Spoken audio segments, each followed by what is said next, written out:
اس وقت جو جنگ مشرق وسطیٰ میں جاری ہے، اس کا مین مقصد کیا ہے اور وہ جنگ کیوں شروع کی گئی؟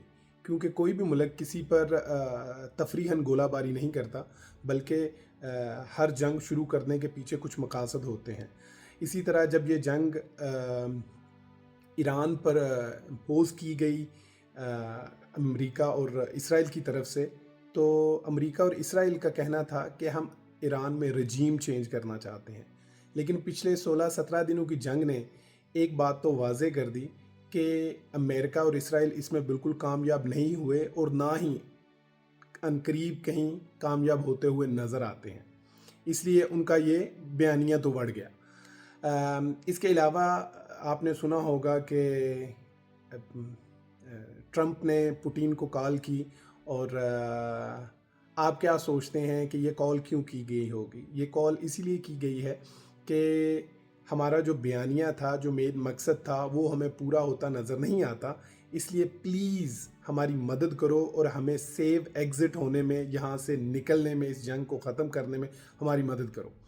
اگر آپ کو یاد ہو تو تقریباً 25 سال پہلے بالکل ایسا ہی ہوا تھا۔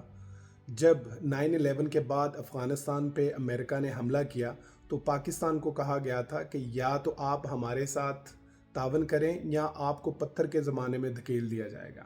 تو صدر مشرف نے کہا تھا کہ جی بالکل ہم آپ کے ساتھ تعاون کریں گے، اور اس وقت جو امریکہ تھا وہ واقعی سپر پاور تھا، اور اس نے ثابت کر دیا کہ وہ کسی وقت بھی کسی ملک پر بھی حملہ کر سکتا تھا، اور پاکستان اس سٹیج پر تھا کہ پاکستان اس وقت امریکہ کو فیس نہیں کر سکتا تھا۔ تو امریکن اٹیک کے بعد مشرف صاحب نے ملٹری کو بریفنگ دیتے ہوئے بتایا کہ اب افغان وار پہ ہماری پالیسی چینج ہو جائے گی۔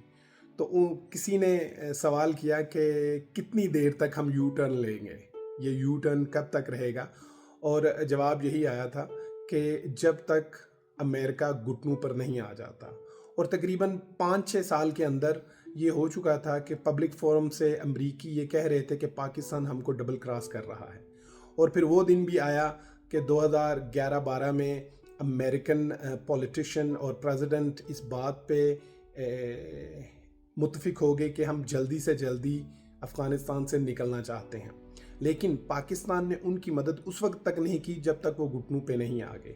بالکل سیم اسی طرح جب یہ کال ٹرمپ نے پوٹین کو کی ہے تو پوٹین چاہتا ہے کہ امریکہ یہ جنگ بند ہو جائے اور امریکہ یہاں سے نکل جائے، لیکن وہ امریکہ کو اور کمزور کرنا چاہتا ہے۔ جس طرح افغان جنگ نے امریکہ کو اتنا کمزور کر دیا کہ امریکہ یوکرین کی کوئی مدد نہیں کر سکا رشیا کے خلاف، اور اس کے علاوہ اب جو فوجی اڈے ہیں مشرق وسطیٰ میں امریکہ کے، وہ بھی بالکل کسی قسم کا دفاع نہیں کر سکے اپنے الائز کا، اپنے اتحادیوں کا۔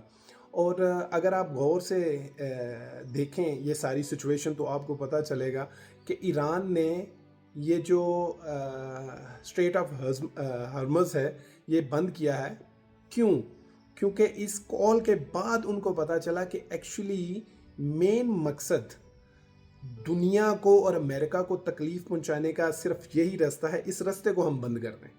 اور ابھی آپ اگر ایرانی حکومت کے بیانات دیکھیں تو وہ آپ کو یہ کہتے ہوئے نظر آئیں گے کہ ہم نے یہ بند اس لیے کی ہے کہ جو بندہ بھی جو ملک بھی امریکہ اور اسرائیل کے سفیروں کو نکالے گا ہم ان کو جانے کی اجازت دیں گے، یا جو بھی امریکہ اور اسرائیل کے ساتھ تعاون نہیں کرے گا ہم ان کو یہاں سے گزرنے کی اجازت دیں گے، یا اگر کوئی یہاں سے گزرنا چاہتا ہے تو وہ ہم سے رابطہ کرے۔ تو اس سارے معاملے کو اگر آپ اس کی نزاکت کو سمجھے تو پتہ چلے گا کہ ایران صاف لفظوں میں کہہ رہا ہے کہ اب امریکہ یہاں کا چودھری نہیں رہا، کیونکہ علاقے کا چودھری وہی ہوتا ہے جس کے پاس زمینی، بحری اور فضائی راستے کا کنٹرول ہو، اور امریکہ ریڈ سی میں اور مشرق وسطیٰ میں یہ چیزیں کھو چکا ہے۔ اس لیے امریکہ چاہتا ہے کہ ہم سیفلی اس جنگ سے ایگزٹ کر جائیں، اور جو امریکن دانشور ہیں وہ بھی اسی بات پر شور مچا رہے ہیں کہ ٹرمپ کو بار بار کہہ رہے ہیں کہ تم اس جنگ میں فتح کا اعلان کر کے وہاں سے نکل آؤ. لیکن اب ٹرمپ کے لیے کیا مشکل ہے؟ ٹرمپ کے لیے یہ مشکل ہے کہ اگر وہ اس طرح جنگ چھوڑ کے چلا جاتا ہے تو یہ اس کی ہار تصور کی جائے گی. کیونکہ اس نے رجیم چینج کرنے کا نعرہ لگا کر ایران پہ حملہ کیا تھا جو وہ نہیں کر سکا. تو اس لحاظ سے ایران فاتح تصور کیا جائے گا. لیکن اگر وہ جنگ جاری رکھتا ہے تو پھر اس کی اکانومی اور پوری دنیا کی اکانومی افیکٹ ہوگی اور آنے والے دنوں میں اور زیادہ نقصان ہوگا معاشی طور پہ ملکوں کو. تو جو دانشور ہیں وہ اس لیے اس کو سیفلی ایگزٹ ہونے کا کہہ رہے ہیں کہ اپنے جیت کا اعلان کر کے وہاں سے نکل جاؤ. تو اس کا مطلب کیا یہ ہے کہ دانشور بھی امریکہ کی ہار چاہتے ہیں؟ نہیں، بالکل نہیں. جب امریکہ اس جنگ سے ایگزٹ کرے گا تو وہ سارے امریکی دانشور صرف ایک بندے کو اس جنگ کا ذمہ دار ٹھہرا کے سارا ملبہ اس پہ گرا دیں گے. تو اس لیے یہ سارا سینیریو بتا رہا ہے کہ ایران کے لیے فی الحال ون ون پوزیشن ہے.